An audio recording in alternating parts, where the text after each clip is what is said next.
কিন্তু এইকণতে এই যে গোটেই কথাবিলাকৰ ওপৰত আপোনালোকৰ দেউতাৰ যিটো প্ৰভাৱ তেখেতক মই এগৰাকী একদম স্থিতপজ্ঞ এগৰাকী পুৰুষ দেই আৰু হয়তো বহু যেতিয়া কিতাপ পঢ়ে বহু যেতিয়া জ্ঞান আহৰণ কৰে তেতিয়া মানুহক চাগে সেইখিনি শক্তি দিয়ে সেই কথাবিলাকে সেইটোও আজি তেখেতক একদম ধুনীয়াকৈ ৰাখিছে বুলি ভাবোঁ পাপু সদায় কুশলে থাকক আৰু তেখেতৰ জীৱন দৰ্শনটো অকণমান চমুকৈ চুই যাওঁ ক'ৰবাত মই পঢ়িবলৈ পাইছিলোঁ তেখেতৰ কিতাপতে যে দাদাৰ সদায় পূবৰ বতাহজাক দাদাৰ জন্মৰ পিছতে নহয়নে আৰু সেইটোৱে তেখেতে ভাবিছিলে যে এইটোত এটা শক্তি থাকে নহয় এই কথাখিনি অকণমান কওকচোন সেই দেউতাৰ মানে এটা সদায় এটা স্বভাৱ যে ৰাতিপুৱা খুব সোনকালে উঠে 5টা মানত উঠে 5টা 5:30 সদায় আৰু উঠি আমি য'ত শুই থাকোঁ সেই ৰুমটোৰ খিৰিকীখন খুলি দিয়ে পৰ্দাখন কুচাই দিয়ে আমাৰ খুব খং উঠে টোপনিটো ভাঙে গৰম ঠাণ্ডা কথা নাই আৰু খিৰিকীত পৰ্দাখন কুচাই খিৰিকীখন খুলি দিয়ে সেই অভ্যাসটো তাত ক'ৰবাত কিতাপত দেউতাই লিখিছেও সেইটোৱে হয় চাগে পিছলৈ চাগে তেওঁ কিবা এটা সুবিধা সহায় কৰে মানে আগতেও গৰিমা বড়োৰ ইণ্টাৰভিউ এটাত মই শুনিছিলোঁ বা জুবিন দায়ো সেইটো কথা কয় যে জুবিন গাৰ্গ হোৱাত বা জুবিন বৰঠাকুৰ বা জুবিন গাৰ্গ হোৱাত দেউতাকৰ প্ৰভাৱ বহুত তেওঁ সৰুৰ পৰা বা দেউতাকৰ লগতে মাকৰো তেওঁ যেনেদৰে জুবিন দাক প্ৰতিটো বস্তুৰ প্ৰতি আগ্ৰহী মানে কেনেকৈ হ'ব লাগে প্ৰতিটো কিউৰিয়চিটি প্ৰতিটো প্ৰশ্ন কেনেকৈ আহিব লাগে বা কিতাপ কিমান পঢ়িব লাগে এটা লাইব্ৰেৰী এটা ক্ৰিয়েট কৰি দিছিলে ইমান কিতাপ আনি দিয়ে বিভিন্ন দেশৰ ভাল ভাল কিতাপ আনি দিয়ে আৰু সেই বস্তুটোৱে মানুহক মানে ল'ৰা ছোৱালী এটাক আগলৈ কিমান এটা ডাঙৰ মানুহ হ'ব বা কিমান এটা ডাঙৰ ভাল কাম কৰিব সেইটো মাক দেউতাকৰ কিন্তু সেইটো বহুত ডাঙৰ প্ৰভাৱ পৰে আৰু সেইটো এইজনৰ এটা মানে এইটো এটা ডাঙৰ উদাহৰণ বুলি ক'ব পাৰোঁ চাগে তেওঁ গায়কীত হ'বও পাৰে নাই হয় পূবৰ সূৰুজৰ পোহৰ বতাহজাক কিমান ফ্ৰেছ হৈ থাকে বাৰু মোৰ মানে সেইকাৰণে জুবিন দা বুলি চকুটো মুদি ভাবিলে মই পাপুৰ যিটো জীৱন দৰ্শন সেইটো একেলগে গৈ থকা যেন পাওঁ তাত আছে মানে বহু প্ৰভাৱ বহুত আছে কাৰণ দেউতাৰ পৰা অপাৰ শিকিছোঁ আমি কিমান শিকিছোঁ ঠিকেই নাই মানে ইমান শিকিছোঁ তেওঁ ইমানেই কিতাপ পঢ়িলে ইমানে আৰু কথাবিলাক বহুত চিজিলকৈ চিন্তা কৰে একদম খেলি মেলিকৈ কেতিয়াও চিন্তা নকৰে তো সেই বস্তুবিলাক আমি শিকিছোঁ বিপদতো কেনেকৈ ধৈৰ্য ধৰিব লাগে মানে নিজে বিচলিত নোহোৱাকৈ সেই বস্তুটোতো দেউতাৰ পৰাই শিকিছোঁ সাহসটো মাৰ পৰা আহিছে আৰু এই ধৈৰ্যটো দেউতাৰ পৰা আহিছে মই ইলিমাৰ ওচৰলৈ এতিয়াই আহিম কিন্তু মই বৰদেউতাৰ কথা আৰু এটা কওঁ মানে আপোনালোকৰ ঘৰখনৰ কথা একদম অকণমানিৰ পৰাই শুনাটো আমাৰ বৰহাটত আপোনালোকৰ এখন ঘৰ আছিল গতিকে তাত আপোনালোকৰ বিনু মাহী মিনু পেহী নামসমূহ নহয় জানো বৰ ডাঙৰ ফেমিলি সেইটো আৰু মোৰ নিচা দেউমাৰ ককাই একেলগে সহপাঠী আছিল আপুনি জানে সেয়া গতিকে সেইদিনা যেতিয়া মই কাহিলী পাৰালৈ গৈছিলোঁ তেতিয়া মই আপোনাক মাতষাৰ লগাইছোঁ বৌক মাতিছোঁ কিন্তু মই অকণমান সময় বৰদেউতাৰ কাষলৈ গৈছিলোঁ মই তোমাক দেখিছোঁ হয় হয় দেউতাক চাবলৈ হয় হয় তাত মই আছোঁ 20 মিনিটমান আৰু মই যেতিয়া মই ভাবিছোঁ অকণমান কথাটো ডাইভাৰ্ট কৰোঁচোন তেখেতে যিটো পুত্ৰ শোকৰ পৰা অকণমান তেখেতৰ বৰহাটৰ কথা মনত আছেনে নাই আচৰিত কথা বৰহাট বুলি কৈ দিয়াৰ লগে লগে মুখখন জিলিকি উঠিছে তেওঁৰ আৰু অনৰ্গল কথাখিনি কৈ গৈছিল মুখেৰে হাঁহি লৈ গতিকে বৰহাটৰ বহু বেছি চাগে স্মৃতি তেখেতৰ আছে বৰহাট আৰু নামটি তেওঁৰ সৰুকালৰ জেগা নামটি মোমায়েকৰ ঘৰ তাতো পঢ়িছিলে দেউতাই আৰু বৰহাট স্কুলত পঢ়িছিলে খুব সুন্দৰ স্মৃতি আছে আৰু দেউতাই নিজৰটো আমাৰ কিতাপ কিনাৰ হিচাপ নাই ন সৰুৰ পৰা গতিকে দেউতাই হাজাৰ কিতাপ ডনেটো কৰিছে বৰহাট কলেজত স্কুলত ডনেটো কৰিছে যাতে বাকী ল'ৰা ছোৱালীখিনিয়ে পঢ়ক হয় দেই সেইটো আন্দোলন তেখেতে মনৰ পৰাই তেতিয়াৰ পৰা আৰম্ভ কৰিছিলে পাপু কুশলে থাকক দেই আকৌ যাম আপোনালোকৰ ঘৰলৈ এদিন হয় এতিয়া মোক অকণমান ইলিমা কাৰণ প্ৰতিটো ইণ্টাৰভিউতে দেউতাৰ নামটো লোৱাটোতো লয়ে কিন্তু ইলিমাৰ কথা ল'বলৈ নাপাহৰে কাৰণ মাকৰ কথাটো আৰু সকলোৰে নিজৰ সৰ্বশ্ৰেষ্ঠ গতিকে অকণমান নতুনকৈ আৰু অকণমান জানোচোন ইলিমাৰ কথা কওক আপোনাৰ দৃষ্টিত আপোনাৰ মাতৃ মা মানে আমাৰ কথাটো হৈছে যে আমি চিন্তা ধৈৰ্য এইবোৰ চব দেউতাৰ পৰা শিকিছোঁ পঢ়া শুনা মাৰ পৰা একদম প্ৰেক্টিকেল লাইফটো শিকিছোঁ মা খুব প্ৰেক্টিকেল আছিলে খুব সাহসী স্পষ্টবাদী মাও কম কথা কৈছিলে কিন্তু হাঁহি ফূৰ্তি মানুহ দুনুহে ঘেৰি থাকি খুব ভাল পাইছিলে এই দাদাৰ যে এটা নেচাৰটো যে লগত ঢেৰ মানুহ লৈ ফুৰে এইটো ক'ৰবাত নহয় ক'ৰবাত মাৰ পৰাই অকণমান আহিছে মা অকলে নাথাকিছিলে আমাৰ ঘৰত সদায় আলহী মায়ে মানে মানুহ ভাল পায় বনাব খুৱাব গানৰ চৰ্চা হ'ব নাটকৰ চৰ্চা হ'ব নাচৰ চৰ্চা হ'ব মানে সেই এটা ফূৰ্তি মায়ে সেইটো ভাল পাইছিলে তাৰ মাজে মাজে পঢ়া সময়বোৰো আমাক চায় সেইটো বেলেগ কথা কিন্তু এই যোনটো আমাৰ প্ৰেক্টিকেল লাইফ এই বস্তুটো মাৰ পৰাই শিকিছোঁ বহুত ডাঙৰ কথা মানে আমি পাইছোঁ আৰু মা নিজে খুব ভাল নাটক কৰিছিলে গান গাইছিলে নাচিবলৈ চেষ্টা কৰিছিলে সেইটো কাৰণে মায়ে কি কৰিলে আমাৰ 3টা ল'ৰা ছোৱালীক ভগাই দিছিলে সৰুতে আচলতে কাৰণ আপুনি নাচে বুলি মই নাচিছিলোঁ সৰুৰ পৰাই মই নাচোঁ আৰু বা নাটকত দিছিলে বা নাটক ফালে গ'ল, দাদাটো মিউজিকত আহিলে। মই ডান্সতে আচলতে কেৰিয়াৰ বনোৱাৰ কথা প্লেন কৰা হৈছিলে এটা সময়। হয় নেকি? তাৰপিছত সেই সময়তে সেই হায়াৰ ছেকেণ্ডেৰীৰ সময়তে মই মাদ্ৰাজা কলাক্ষেত্ৰ যাম আৰু গ্ৰেজুৱেশ্যনটো ডান্সত কৰিম তাত। মই ভাৰতনাট্যম শিকি আছিলোঁ যোৰহাটত তেতিয়া, মানে ভালকৈ নাচোঁ আৰু ভাৰতনাট্যম আমাৰ নামেই আছিলে সেই সময়ত, মই আৰু মোৰ লগৰ আমাৰ টিমটো। হয় হয়। আপুনি খুব ভাল বিহু নাচিছিলে, বিহু কৰি আছিলোঁ। মানে জুবিন দা গায়ক বা জংকী বাও বহুত ধুনীয়া গান গাইছিলে, পামী বায়ো বহুত ধুনীয়া ডান্স কৰে, গতিকে চব মাকৰ পৰা আহিছে। আৰু মাকে যিটো মানুহক আৱৰি সাৱৰি ৰখা গুণ এটা যে থাকে নহয়, সেই গুণটো একদম মানে জুবিন দাৰো যিটো গুণ আছিলে চব মানুহকে নিজৰ কৰি লোৱা। সেইদিনা কৈছে মমন বাৰ সাংঘাতিক নাচিছিলে, এটা টিমে আছিলে। খুব ব্যস্ত আগতে, একদম বহাগ মাহত বিহুৰ সময়ত ঘৰত পাবলে নাথাকে। মমন বা হঠাৎ কথাবোৰ ইমান বেলেগ হৈ গ'ল, আপুনি ইমান তাৰপিছত সেই কথাটোৰ পৰা বিষয়টোৰ পৰা আঁতৰি একাডেমিক লাইনত? ডান্সত মই আছিলোঁ, কিন্তু মানুহজনী একেই কমেই কথা কওঁ, ইমান নাই। নহয় মানে আমি দেখা নাই কেতিয়াও আপোনাৰ পাৰফৰ্মেন্স। সেইটো সময়ত মই এৰি দিলোঁ এটা সময়ত, যেতিয়া মানুহৰ এইবোৰ মানে লাইমলাইট আহিলে বা হেৰি হ'লে, সেই বস্তুবিলাক মই অলপ সেইবোৰৰ পৰা দূৰতে আহিলোঁ। কাৰণ তেতিয়ালে হেৰি হ'ল, মাও ঢুকালে। মই আচলতে সেই হায়াৰ ছেকেণ্ডেৰী কথাটো কৈ আছিলোঁ ন, কলাক্ষেত্ৰ যোৱাৰ কথা আছিলে চেন্নাই।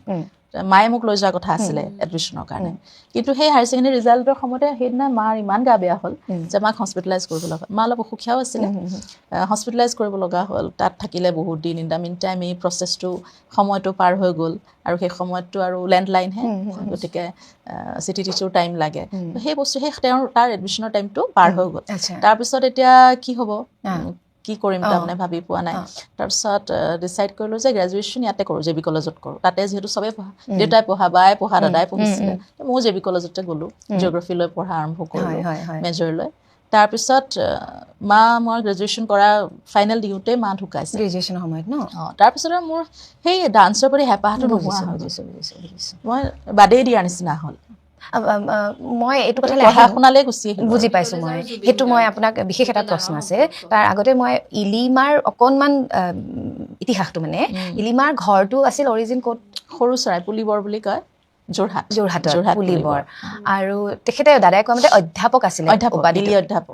দাদাই কৈছে এইটো খুব কমকৈ থাকে নহয়, মানুহৰ থাকে অধ্যাপক। সেইখন ঘৰ আপোনাৰ ককা আইতা তেওঁলোকৰ ঘৰৰ অকণমান কথা কওকচোন। ককাক আমি দেখা নাই, ককা মা মেট্ৰিক দিয়াৰ পিছতে ককা ঢুকাইছে বহুত কম বয়সত। তাৰপিছত মায়ে অলপ কলেজ চলেজ পঢ়াৰ পিছত মায়ে মানে কেতিয়া ডিগ্ৰী পঢ়ি থাকোঁতে আধাতে পঢ়া এৰি মায়ে চাকৰিত সোমালে, ঘৰ চলাব লগা হ'ল। কি চাকৰি কৰিছিল তেখেতে? ITI অফিচত। তাতে দেউতাক লগ পাইছিলে। মই একদম সেই প্ৰশ্নটো আহিছিলোঁ যে জুবিন গাৰ্গ, জংকী বৰঠাকুৰ আৰু পামী বৰঠাকুৰ, যাৰ পৰা আমি পাইছোঁ যাক, সেই দুজন ব্যক্তিৰ কেতিয়া লগ হৈছিল? তাতে লগ পাইছিলে ITI অফিচতে। দেউতাই মাৰ ইণ্টাৰভিউ লৈছিলে বুলি মায়ে কয় আৰু আগতে। মানে কেনেকে? তাৰমানে চাকৰিটোৰ কাৰণে। হয় নেকি? তাৰপিছত একেবাৰে পাছ কৰিলে জীৱনৰ বাবে, মানে লগৰী হ'ব। এই যে মানে জুবিন গাৰ্গৰ মাক আৰু দেউতাকৰ কথা কৈছোঁ, তেতিয়া কিমান পঢ়া শুনা মানুহ ভাবকচোন, সেই যুগতে মানে গ্ৰেজুৱেশ্যন কৰি চাকৰি তাকৰি কৰি, গতিকে তেওঁলোকৰ চিন্তাধাৰাটো বহুত বেলেগ হ'বই। আৰু সেই সময়ত মানুহে মেট্ৰিক পাছ কৰাটো এটা ডাঙৰ কথাই আছিলে বুলি ভাবোঁ। তাতে তেওঁলোকৰ দেখা সাক্ষাৎ হ'ল, তাৰপিছত বিয়া চিয়া হ'ল। আৰু মা তেওঁলোকৰ সন্তান সৰু নে ডাঙৰ? ডাঙৰ, চবতকৈ ডাঙৰ আছিল। মাৰ পিছত বাকী মামাহঁত মাহীহঁত আছিলে। আৰু সেই মা আকৌ সেইখন ঘৰৰ মেৰুদণ্ড আছিলে, একদম চব মানে মায়ে যিটো কয় আৰু সেইটোৱে হয়। সেইটো কাৰণে সেই ঘৰখন, মামাৰ ঘৰখন আমাৰ বৰ আপোন হয় ন, খুব আপোন। মানে ৰৈ থাকে আৰু আগতে স্কুলৰ বন্ধ হোৱালে, তেনেকুৱা হয় দেই। ল'ৰালিলে ঘূৰি গৈ চবৰে ইমান ভাল লাগি যায়। এই দুখ সুখ সকলোতে মানে মামাৰ ঘৰখন ওতঃপ্ৰোতভাৱে থাকে আমাৰ ওচৰত। এতিয়া কোনোবা আছে গৈ নে? আছে মামা মামী আছে ন, আছে। এই দাদাই এটা কথা কৈছিলে বহু ইণ্টাৰভিউত, বাঘ পোহাৰ কথা। বাঘ পোহা সময়খিনিত আপুনি আছিলে নেকি মমনবা? বাঘটো মোৰ মনত নাই, কিন্তু অলপ বাঘটো মোৰ মনত নাই, কিন্তু জানো বাঘ দিয়া কথা কৈছিলে দেউতাক। তো কেতিয়াবা চাগে দিছিলেও তেনেকুৱাকে, সেই সময়টো মোৰ মনত নাই বৰকে। তেতিয়া আপুনি জন্ম হৈছিল নে বাৰু? জানো, কোনটো হয়তো সৰু আছিলোঁ মই, অলপ সৰু। তাৰমানে কি হৈছে, আমি যেতিয়া কৰিমগঞ্জৰ পৰা ট্ৰান্সফাৰ হৈ আহিছে দেউতা বিজনী, তেতিয়া মই একেবাৰে অকণমানি, 2.5 বছৰমান হ'ম। তো মোৰ কৰিমগঞ্জৰ কথা মোৰ বিশেষ মনত নাই। বিজনীৰো সেই আৰম্ভণিকণ মোৰ ইমান মনত নাই, বেছি সৰু। অলপ ডাঙৰ হোৱাৰ পৰা সাধাৰণতে মনত থাকে আৰু 5-6 বছৰ হোৱাৰ পৰা। তেতিয়া মানে কি হয়, ফৰেষ্টৰ অফিচাৰবোৰ চব দেউতাৰ লগত ভাল। আৰু জংঘলত তেতিয়া চিকাৰ কৰে ন মানুহে, হাণ্টিং কৰে। হৰিণা মাকজনী মৰি থাকিলে, বাঘৰ মাকজনী মৰি থাকিলে, পোৱালিবোৰ আহি আমাৰ ঘৰতে দিয়ে। মায়ে দাদাই প্ৰতিপাল কৰে।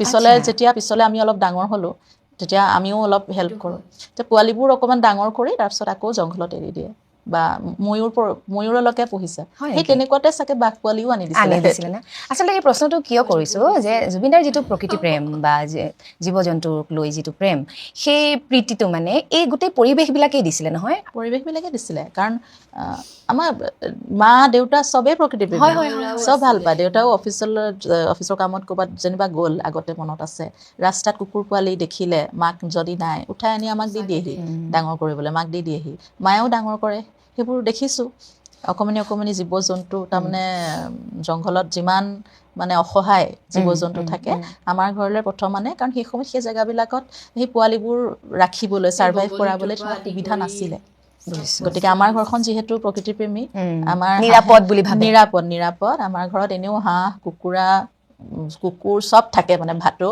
এখন সৰু চিৰিয়াখানাই লৈ ফুৰিছিলোঁ আমি য'তেই যাওঁ সেইকাৰণে দাদাই জোনালী ঘৰখনতো গোটেই এখন চিৰিয়াখানা সেইটো মানে সি এৰিব নোৱাৰিলে আৰু দাদাই সেইবোৰ চব মানে আমাৰ থাকেই সেইকাৰণে চব জংঘলৰ জীৱ জন্তু পোৱালিবোৰ অসহায় আমাৰ ঘৰলৈকে আনে সেইখিনিক অকণমান ডাঙৰ কৰি যেতিয়া তাহাঁতি ইণ্ডিপেণ্ডেণ্ট হ'ব তাহাঁতক এৰি দিয়া যায় জংঘল মানে কি জানে এই যে সাধু কথা যেন লাগে এনেকুৱা সাধাৰণতে মানুহৰ ঘৰত নহয় সঁচাকে আৰু যদিও ইমান এটা মই আপোনাৰ লগত সন্মুখীন হওঁ প্ৰথমৰ পৰাই মই অলপ ভয় লাগি আছে সেই যে কৈছে এই সহযাত্ৰীসকলে মন্তব্যবোৰ যে দিয়ে যিমান পাৰে উলিয়াবচোন মই চেষ্টা কৰিছোঁ আৰু দাদাৰ কথা শুনিলে সেই দুখবোধটোতো লগত থাকিবই আমি নিজে মৰালৈকে কিন্তু এই এটা নাজানো কেনেকুৱা এটা হাঁহি ওলাই মানে ভাল লগা সিদিনা স্মৃতিবোৰ ভাল ইমান ধুনীয়া স্মৃতিবোৰ চব ভাল বেয়া একো নাই সেইটো মানে এটা ডাঙৰ কথা সিদিনা ঋতুই ছাৰ এটা ইণ্টাৰভিউতে আমি মানে কওঁতে খুব হাঁহিও উঠিছে মানে ভাল লগা কোনোবাই কৈছে ইমান হাঁহি দাদাৰ হয়ও এই কথাটো কাৰোবাৰ ডেফিনেটলি গাত লাগিব যোনে পাইছে তেওঁক ওচৰৰ পৰা ইমান তেওঁহে বুজিব এই কথা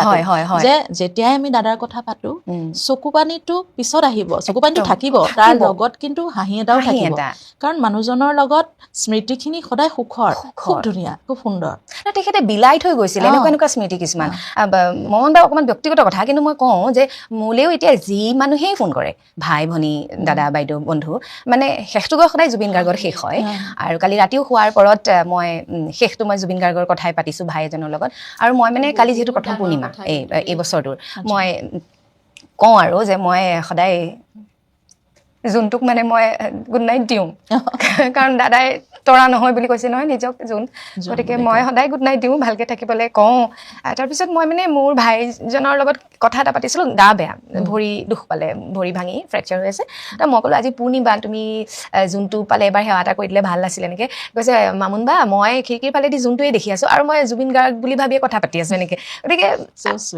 সেইটো আৰু মই বহুতে কয় জুবিন গাৰ্গৰ সেই ঘটনাটোৰ পিছৰ পৰা সপোন দেখিছে মই কিন্তু কেতিয়াও সপোন দেখা নাছিলোঁ ইমান জুবিনময় হৈ থাকে গোটেই কথাবোৰ মোৰো গোটেই অনুষ্ঠানবোৰ জুবিন গাৰ্গক লৈয়ে লিখা মেলা এইবোৰ কিন্তু সপোন দেখা নাই কিন্তু আমি বা আজি ৰেকৰ্ডিং কৰিছোঁ নহয় এই পুৱতি নিশা মই জুবিন গাৰ্গৰ সপোন দেখি আহিছোঁ বৰ ভাল লগা সপোন এটা গতিকে মই ভাবিছিলোঁ দাদাই যিহেতু আপোন মানুহ এগৰাকী আহিছে নহয় গতিকে ব্লেছিংছ দিছে যেন লাগি গ'ল আচৰিত পালোঁ মই দেই এই সপোনটো বা যিয়ে নহওক ইলিমাৰ কথা আহিলে এতিয়া মই জংকী বাৰ কথা যিহেতু আমাৰে দুৰ্ভাগ্য যে ইলিমাক কেতিয়াও নাপালোঁ জংকীবাক কেতিয়াও নাপালোঁ সদায় ইমান ধুনীয়াকৈ শুনো জংকীবাৰ মানে কণ্ঠটো ইমান ইউনিক আছিল কিন্তু নহয় সেই জুবিন গাৰ্গৰ দৰেই এই জুবিন গাৰ্গৰ দৰে কণ্ঠ যেতিয়া আৰু নাই কোনোবাই এতিয়া তেখেতৰ দৰে চেষ্টা কৰে আৰু সেইটো আমাৰ কাৰণে সৌভাগ্যৰ কথা কিন্তু সেই মাতটো আৰু দুনাই নাপাওঁ জংকীবাৰো তেনেকুৱা অকণমান মোক সেই জংকীবাৰ কথা কওক না জংকীবা দাদাতকৈ 4 বছৰ সৰু আছিলে আৰু মোতকৈ 4 বছৰ ডাঙৰ আছিলে মাজতে আৰু যদিও 4 বছৰ সৰু আছিলে দাদাৰ লগত একেলগে ডাঙৰ হোৱাৰ নিচিনা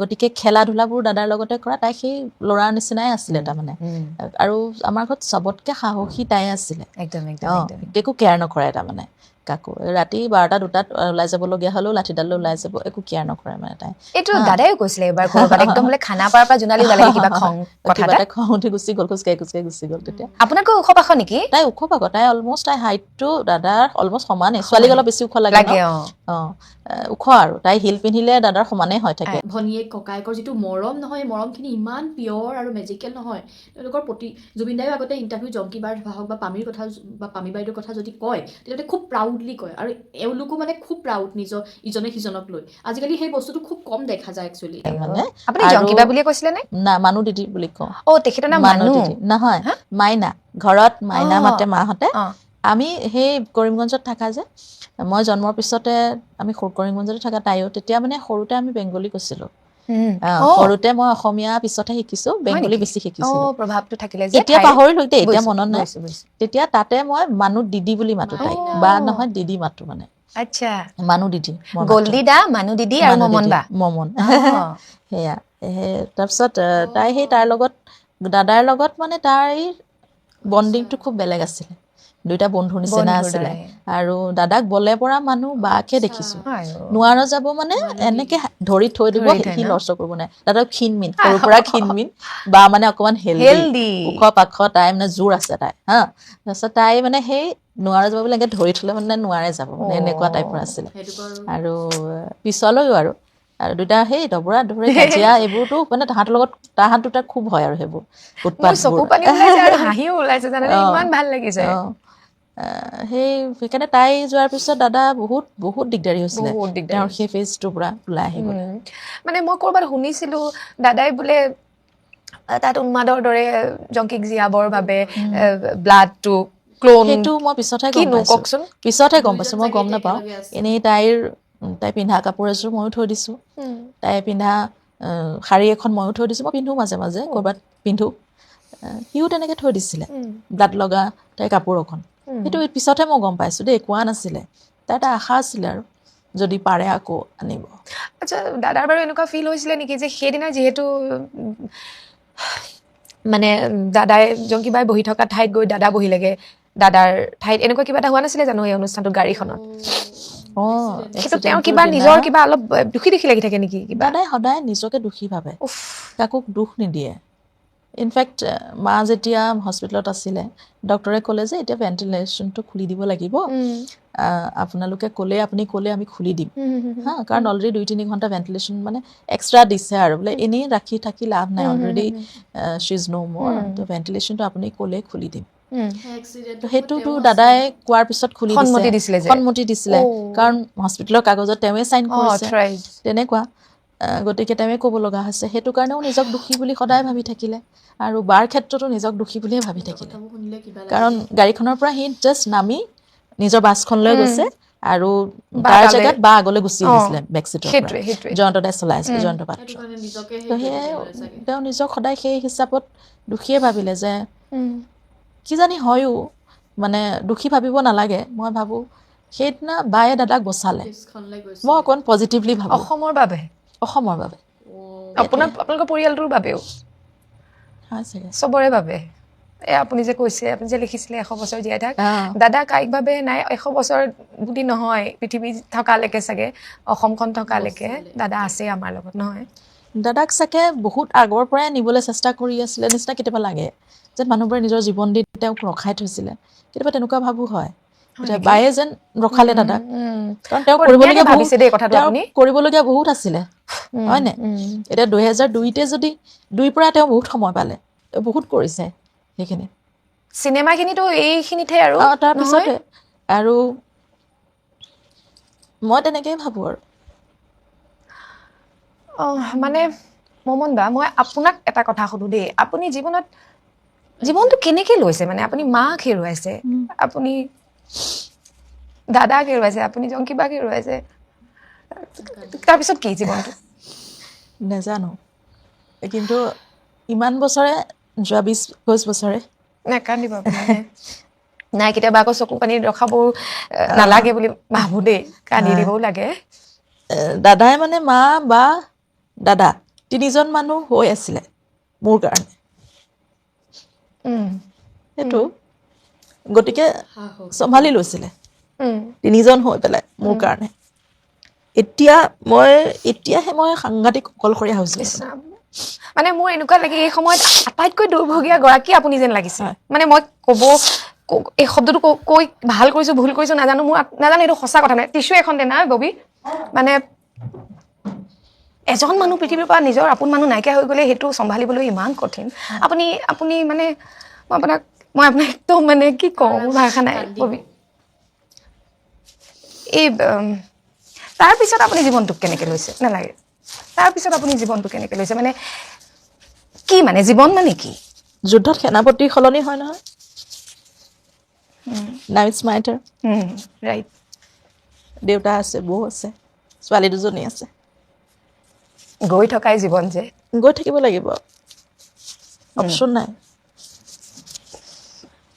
মই আৰু আপোনাক নকনোৱাওঁ মই নহয় আজিকালি কান্দিয়ে থকা হয় একদম আপুনি সাহসী আপোনাক মই চেলিউট কৰিছোঁ মই চবতকৈ সাহসী মানুহজন চবতকৈ অকলশৰীয়া হয় সেইটো বৰ ডাঙৰ কথা আচলতে সাহসবোৰ গোটাওঁতে সকলোকে বুজাওঁতে আৱৰি ধৰি মই অনুভৱ কৰোঁ মানে আপুনিতো কেতিয়াবা কাহিলীপাৰাত থাকে তাত আপুনি দায়িত্ব লৈ থাকে অকল কাকো কান্দিব দিব নোৱাৰে কাহিলীপাৰাত থাকোঁ মোৰ নিজৰ ঘৰত থাকোঁ এতিয়া মই ছোৱালীকেইজনীৰ আগত মই কান্দি থাকিব নোৱাৰে বৌৰ আগতো নোৱাৰোঁ দেউতাৰ আগতো নোৱাৰে মই অকলশৰীয়া হ'লো নাই মই কাৰ আগত কান্দিম মই কাৰ আগত দুৰ্বল হ'ম দুৰ্বল হ'বলৈ মন যায় কিন্তু স্ক'প নাই অপশ্যনে নাই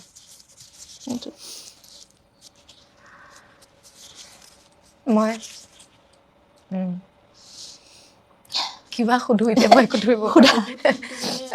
যি সুধা বেলেগ কথা এটা সুধিব পাৰা মই এতিয়া চাব লাগিব কিবা দুটামান পইণ্ট মই আকৌ দাদাৰ কথাই আহোঁ দেই এই যে বিদ্ৰোহী তেওঁ খুব ৰেবেল ইমান বিদ্ৰোহী কেনেকৈ হৈ উঠিল মানুহজন মানে ধৰি লওক শুনিছিলোঁ যেতিয়া তেখেতৰ দীঘল চুলি সেই সময়ত 90 শতিকাত নহয় জানো 90 দশকত সেই ৰূপটো মই সৰ্বভাৰতীয় পৰ্যায়তো তেনেকুৱা মই নেদেখোঁ কোনো ছিংগাৰৰ তাত বা তেখেতৰ যি বেশভূষা তেতিয়া কোনোবা এটা ইণ্টাৰভিউ দিগন্ত শৰ্মা ক'ৰবাত কৈছিল যে দাদাই যে এইবোৰ কৰে ষ্টাইলবিলাক তেতিয়া কিছু লোকে তাত সেই বস্তুবোৰ খুব বেছি কটু সমালোচনা কৰিছিলে ইয়াক মাৰিম পিটিম এনেকুৱা ধৰণৰ কথা আছিলে বৰ এটা কিবা বেলেগ ওলাবলৈ আহিছে তো এই কথাবিলাকে তেখেতৰতো চিন্তাবোৰ বহুত আগত গৈ থকা মানুহখিনি সেই সময় ধৰিব পৰা নাই কি হৈছে আচলতে এওঁ কোন আৰু এওঁ কি কৰিবলৈ গৈ আছে নহয় এতিয়াহে আৰু ইমান দীঘলীয়াকৈ মানুহ এজনে কেতিয়াবা কি হয় ইমান একাকিত্বত ভোগে যে নিজে যিজন সেইজনে চাৰেণ্ডাৰ কৰি দিয়ে কিন্তু যদি ইমানখিনি মানুহৰ সমালোচনাৰে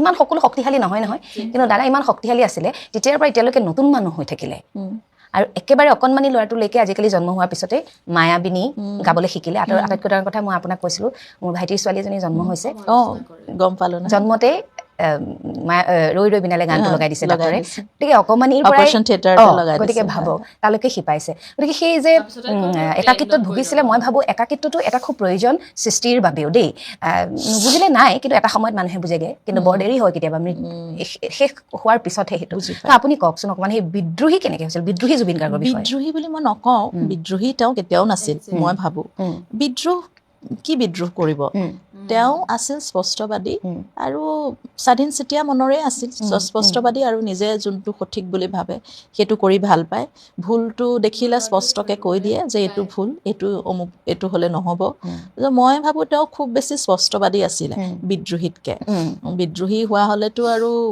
বেলেগ হ'লহেঁতেন তেওঁৰ সত্তাটো আৰু তেওঁ স্পষ্টবাদী বাবে তেওঁৰ সত্তাটো এতিয়া বেলেগ হৈছে স্পষ্টবাদী আৰু খুব প্ৰগ্ৰেছিভ খুব প্ৰগ্ৰেছিভ তেওঁ মানে নতুনৰ লগত আগবাঢ়ি গৈ থাকি ভাল পায় ভৱিষ্যতটো চিন্তা কৰি সেইমতে কাম কৰিছিলে আৰু প্ৰতিটো কথা স্পষ্টবাদী যদি এইটো বেয়া সেইটো মোক নালাগে যোনটো ভাল স্পষ্ট কিন্তু এই কথাটো যিটো তেখেতৰ অকণমান আনতকৈ বেলেগ হৈ বহুত সহ্য নহয় বহুত মানুহে বেয়া পায় কাৰণ যদি মই এতিয়া তোমাৰ কিবা এটা মই বেয়াকৈ পটককৈ কৈ দিওঁ যে তোমাৰ এইটো মই ভাল পোৱা নাই তোমাৰ মনটো যেনেহ'লেও বেয়া লাগিব হয় নাই তেনেকৈ মানুহবিলাকে সেই সঁচাটো একচেপ্ট কৰাটো আমাৰ স্বভাৱত কমি গৈছে ন দিনে দিনে সত্যটো আমি বেয়া পাওঁ একচেপ্ট কৰিবলৈ সেইটো কাৰণে মানুহবিলাকে তেওঁক সমালোচনা কৰে কিবা কৰে সেইবোৰ তেওঁ গুৰুত্বও নিদিছিলে ইমান এই যে নিজকে চিধা কথাৰ মানুহ বুলি কয় এই চিধা যিটো আমি পাতি আছোঁ চিধা কথা কোৱাৰ বাবেই দাদাৰ ক্ষতি হৈছিল নেকি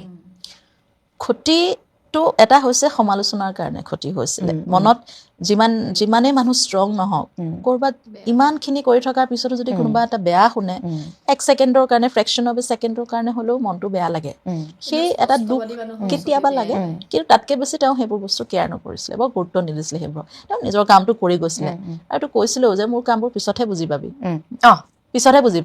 মই কি কৰি গৈছিলোঁ গতিকে তেওঁ নিষ্ঠাৰে নিজৰ কৰ্তব্য কৰি গৈছিলে তেওঁ দায়িত্ব বুলি ভাবিছিলে যে অসমীয়াৰ কাৰণে অসমৰ কাৰণে কিবা এটা কৰাৰ হয় নাই মানুহৰ চিন্তাবোৰ সলনি কৰা চিন্তাবোৰ সুস্থিৰ কৰা তাৰপিছত মানুহবোৰক প্ৰগ্ৰেছিভ কৰা Weight হয়নে? লৈ যোৱা, কাম কৰা আটাইতকৈ ডাঙৰ কথা কাম কৰা পঢ়া হয়নে সেই বস্তুবোৰ তেওঁ নিজৰ দায়িত্ব বুলি ভাবিছিলে যে তেওঁ দেখুৱাব লাগিব দেখুৱালে মানুহবোৰ কিজানি অকমান সেই দিশে যাব নহ'লে অসমীয়া অলপ এলেহুৱা যে সেই বস্তুটো জানেতো সেইটো কাৰণে নহয় এতিয়া তেখেতৰ যিবোৰ উক্তি এতিয়া বাণী হৈ গৈছে যিবোৰ কথা ষ্টেজত মানুহে খুব তেখেতে কোৱাৰ ৱেটো তেনেকুৱা যে চাগে এই লাইট মুড এটাত যে কথা এটা কৈ দিয়ে এটা গান গোৱাৰ আগত হয়তো কৈ দিয়ে সেই কথাখিনি এতিয়া বাণী হৈছে কিন্তু তেতিয়া নহয় মই আপোনাৰ পৰা এটা প্ৰশ্ন জানিব বিচাৰিছোঁ উত্তৰ যে বহু ক্ষেত্ৰত তেখেতে সেই কথাবোৰ কৈ যেতিয়া সমালোচনাৰ সন্মুখীন হৈছে দুই এটা কথা সঁচা কথা আমি যিহেতু প্ৰকৃত অনুৰাগী দাদাৰ সদায় ভালটো আমি কামনা কৰোঁ কিছুমান শব্দ যেনেকৈ দাদাই ঘেণ্টা বুলি কয় এই যে কিছুমান তাৰোপৰি দুই এটা কথা ষ্টেজত কৈ দিয়ে যিখিনি সঁচাকৈ তেখেতে নিজেও কেতিয়াবা হয়তো ভাবে তেখেতে সমালোচনাখিনি খুব ধুনীয়াকৈ লয় ক'ৰবাত তেওঁ এটা লিখিছিলে দেই একেবাৰে শেষত কিতাপ এখনৰে তেখেতৰ আখৰেৰে যে সেই সমালোচনাখিনিও সদায় পজিটিভলি লৈ চেষ্টা কৰোঁ বস্তুবোৰ আকৌ চিজিল লগাবলৈ তো আপোনাৰ লগত যিখিনি কনভাৰ্চেশ্যন হয় ফোনতে বা কিবা এই এনেকুৱা ঘটনা এটা হোৱাৰ পিছত যেতিয়া হৈছই লাগে আপোনাৰ পৰা কেতিয়াবা এটা ফোন যায়নে যে দাদা তই এইটো থাক এই পৰামৰ্শ এইখিনি একদম যায় ফোন যেতিয়া মই বেছিভাগ তাৰ দাদাৰ সমালোচনাবিলাক ছ'চিয়েল মিডিয়াতে আহিলে বা বৌয়ে ক'লে বৌ বিৰাট চিন্তা কৰে এইবোৰ কথা মানে বৌ দাদাৰ ইমেজটো লৈ খুব কনচিয়াছ কাৰণ দাদা কনচিয়াছ নহয় যে তাই চেষ্টা কৰে আৰু মই গৰিমা বৌৰ কাষলৈ আহি আছোঁ বাৰু তাৰপিছত তেতিয়া লগে লগে এটা ফোন যায় বা আমি ঘৰতে পালে লগ কৰি হ'লেও কথাটো তেতিয়া সেই কথাটো হাঁহিলে পৰিৱৰ্তিত হৈ যায় তাৰমানে তই এনেকুৱা কেলে কৰিলি হাঁহিব তাৰ টিপিকেল হাঁহিটো মই এনেকুৱা কাৰণে এনেকুৱা হ'ল নহয় তাৰপিছত যে ইমান গণ্ডগোল হ'ব ভবা নাছিলোঁ এনেকুৱা ধৰণৰ হয় মানে কথাবোৰ হাঁহিৰে হয় তথাপি আৰু কিন্তু এটা কথা মই জানো যে মই দাদাই যেতিয়াই যিটো কয় যেনেকুৱা ধৰণে কয় এনেই নকয় তাৰ পিছত কিবা এটা খুব ডাঙৰ যুক্তি থাকে কিবা যুক্তি বা কাৰণ নোহোৱাকৈ তেওঁ কোনো কথা নকয় কোনো ব্যৱহাৰো নকৰে হি ৱাজ ভেৰি ইণ্টেলিজেণ্ট ইমান ইণ্টেলিজেণ্ট পাৰ্চন আৰু ইমান শুদ্ধকৈ ভাবিব জানে যে আমি সেইখিনি পাবলৈ সময় লাগে গতিকে মই সেইটো এটা বোলো আচলতে তই কেলেই কৰিলি মই সেই কথাটোহে সোধোঁ তই এইটো কথা কেলেই কৰিলি এইটো কাম কেলেই কৰিলি সেই কাৰণটোহে সোধোঁ মই এইটো নকৰিবি বুলি মই কেতিয়াও নকওঁ এইবাৰ এইটো কাৰণটো কি কিবা এটা আছে তাৰ মাজত কিবা এটা নোহোৱাকৈ হয়তো তাৰ এক্সপ্ৰেশ্যনটো বেলেগ ধৰণৰ হয় প্ৰতিবাৰ কেতিয়াবা খুব সুস্থিৰকৈ কৰিলে কেতিয়াবা অলপ হুলস্থুলীয়াকৈ কৰিলে আৰু সেইটো ডিপেণ্ড কৰে সেই জেগাটোৰ ওপৰত সেই অডিয়েঞ্চখিনিৰ ওপৰত সি সদায় তেওঁ মানে দাদাই সেই অডিয়েঞ্চখিনি কানেক্ট কৰিবলৈ সদায় চেষ্টা কৰে হয়নে গতিকে তেওঁৰ সেই এক্সপ্ৰেশ্যনটো জেগা ভেদে কাৰণ ভেদে বেলেগ কথাটো উন্মোচিত হয় মানে কেলে কৰিলি এইটো কেলে কৰিলি বা কেলে কৈ দিলি এনেকৈ যথেষ্ট ভাল লাগিলে ভিডিঅ'টো চাই পেলাই বহুত কথা জানিব পাৰিলোঁ তেওঁ মাক দেউতাকৰ পৰা আদি কৰি বৰ্তমানলৈকে তেওঁ যিখিনি ষ্টেজত কথা কোৱালৈকে প্ৰতিটো কথা বৰ ধুনীয়াকৈ ব্যাখ্যা কৰিছে আৰু মানে কুৱেশ্যনবিলাকো ইমান ধুনীয়াকৈ সোধে নহয় যে মানুহখিনিয়ে ভালকৈ উত্তৰ দিবলৈ সুবিধা পায় আৰু জুবিনদাৰ ব্যক্তিত্বৰ বিষয়ে আৰু বহুত কিবাকিবি জানিম এনেদৰে মই ভিডিঅ' আগলৈ লৈ আহিম আপোনালোকে যদি ভাল পাইছে তেতিয়াহ'লে প্লিজ লাইক কৰিব শ্বেয়াৰ কৰিব আৰু কমেণ্ট ছেকশ্যনত জনাব যে আপোনালোকে কেনেকুৱা পালে ভিডিঅ'টো চাই ধন্যবাদ